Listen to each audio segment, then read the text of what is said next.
ভারতের নতুন পিপিআই কালো আইন বাতিল করতে হবে। ভারতের নয়া সরকারি পিপিআই বাতিল করতে হবে।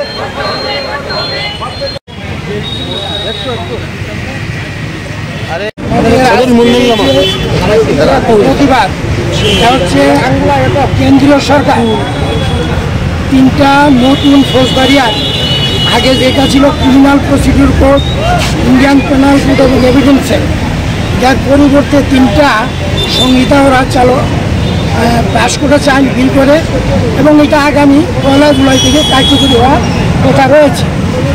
এই যে আইনটা, এই আইনগুলি সম্পূর্ণ গণতন্ত্র বিরোধী, জনবিরোধী এবং সার্বিকভাবে জনসাধারণের সমস্যা সৃষ্টি হবে। আগের যে আইন, সে আইনে presumption of innocence of the accuse, আসামির নির্দোষ বিচার যতক্ষণ শেষ না হয়, এটা তুলে দেওয়া হয়েছে।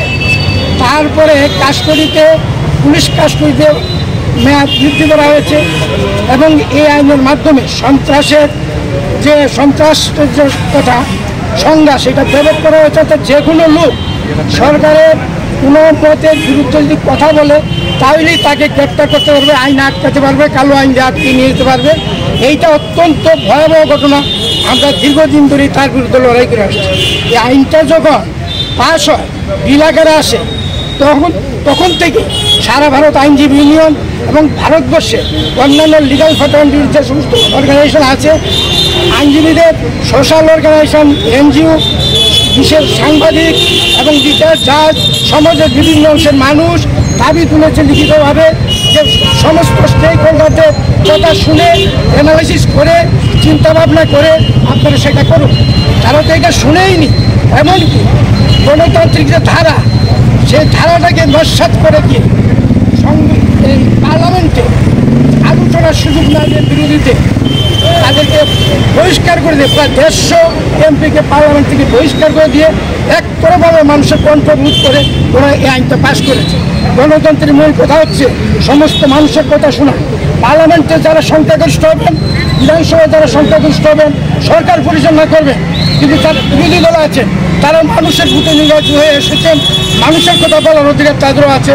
সেই অধিকার সেখানে কেড়ে নেওয়া হয়েছে, এক কণ্ঠরোধ করা হয়েছে, একতরফাভাবে তারা এই আইন পাশ করেছে। এই আইন সম্পূর্ণ জনবিরোধী।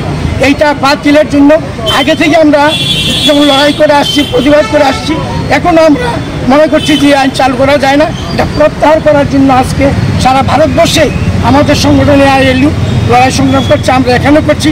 আমরা দাবি করছি এই আইন প্রত্যাহার করতে হবে, এবং আমরা ত্রিপুরা রাজ্যেরও অন্যান্য যে ফ্র্যাটার্নিটি আছেন, আমাদের আইনজীবী আছেন, সমাজের বিভিন্ন অংশের মানুষ আছেন, সমস্ত স্তরের মানুষের কাছে আমরা আবেদন করছি আপনারা এই দাবিতে সোচ্চার হন, যাতে এই আইনটা আর প্রয়োগ করতে না পারে, প্রত্যাহার করে আলোচনা ভিত্তিতে নতুন করে আইন আনতে হবে।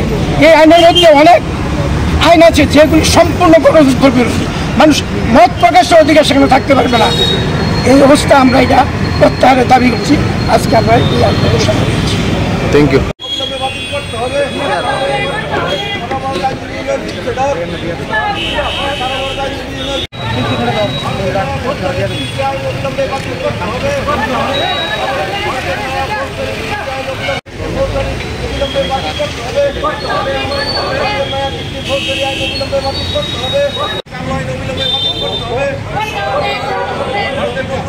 কালো আইন অবিলম্বে বাতিল করতে হবে।